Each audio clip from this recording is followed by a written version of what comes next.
the Temple Mount in Jerusalem, the place where heaven and earth meet, where Solomon's temple stood, and where Herod built his magnificent edifice. It is sacred to more than half of the world's population. Allahu Akbar, Allah.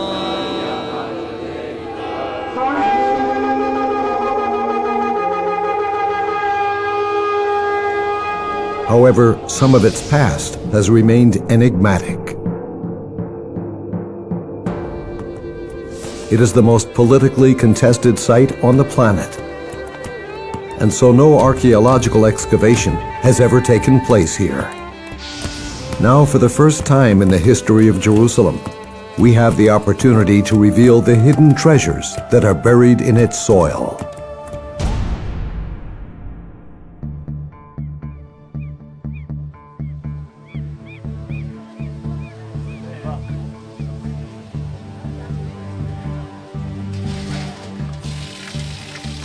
In 1999, while I was a student of archaeology, I heard about an illegal excavation that took place in the Temple Mount. A huge pit had been illegally bulldozed deep into the Temple Mount. About 400 truckloads of soil saturated with archaeological artifacts were dumped right down there in the Kidron Valley.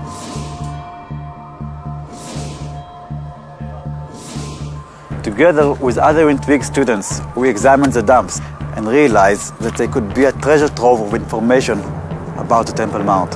First of all, welcome to the sifting project of soil from the Temple Mount. Dr. Gabriel Bakay, a professor, enthusiastically helped us identify and date the finds.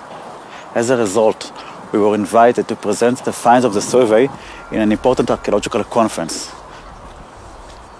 The significance of the finds led us to establish a project for systematically sifting the soil from the Temple Mount. The Temple Mount is inaccessible to archaeologists. The finds unearthed in the sifting project cast a new light on the history and archaeology of Jerusalem and the Temple Mount. This is a very rare and once-in-a-lifetime opportunity to discover original finds originating from the Temple Mount. In this process of work, we locate, analyze, process, study, categorize, as well as prepare for publication many tens of thousands of artifacts which otherwise would have been thrown away. These are the coins. Now, these are clean coins. They came back from a laboratory cleaning. You'll find a coin and will look like a green chunk of mud. Spread the material on the tray, that way. And then we'll wash the mud off of that.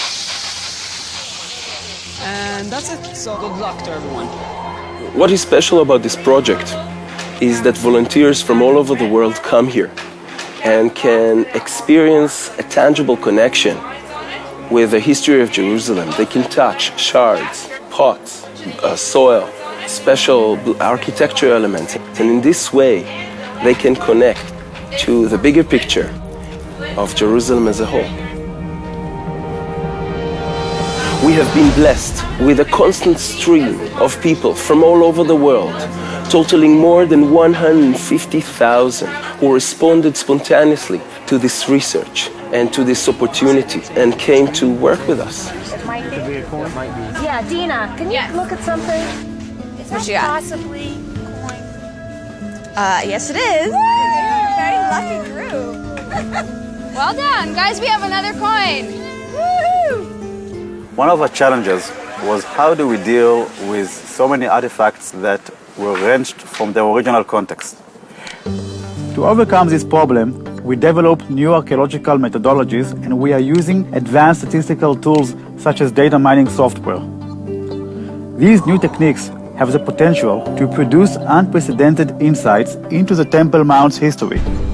Our finds tell the story of the many generations of the Temple Mount. They include fragments of magnificent public buildings, jewelry, beads, thousands of ancient coins, figurines, arrowheads, fragments of inscriptions on stone and pottery, dice and game pieces, and much more. We've recovered numerous geometric, multicolored floor tiles from the Second Temple period that have enabled us to begin to reconstruct what Herod's Temple Mount courts may have looked like.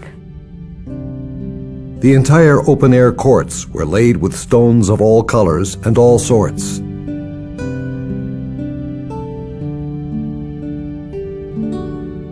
Sometimes small finds can be of great significance. This is the first ever ancient Hebrew inscription that was found in the Temple Mount. This seal impression was attached to a fabric, to a sack of money, of gold, silver, but it also has a name on it. And the name of the family of priests is Immer, which is mentioned in the book of Jeremiah, and we know about Pashhur, the son of Immer, which was the general manager of the temple. And Pashhur, son of Immer the priest, he was the chief officer in the house of the Lord. These finds, if left unpublished, will have no effect on the archaeological research regarding the Temple Mount and will be as though never found. Our main target now is to come up with a proper scientific report, publication that will encourage an educated debate and educated discussion of the entire history of the Temple Mount. One of our most exciting finds is a half-shekel silver coin, dated to the time of the Second Temple period. During Temple time, each one contributed a half-shekel towards the upkeep of the temple. This coin symbolizes public responsibility towards the most spiritual center. This half-shekel has inspired us to launch our own half-shekel campaign. This coin represents a collective effort by concerned people from all over the world to bring to light the true story of the Temple Mount. Each one who is numbered in the census shall give this, half a shekel, according to the holy shekel, half a shekel as an offering to the Lord. The future of the Temple Mount is in your hands. Your half shekel will help tell the story of the Temple Mount. Now the project has reached a tipping point. Donate today so that we can take it to the next level.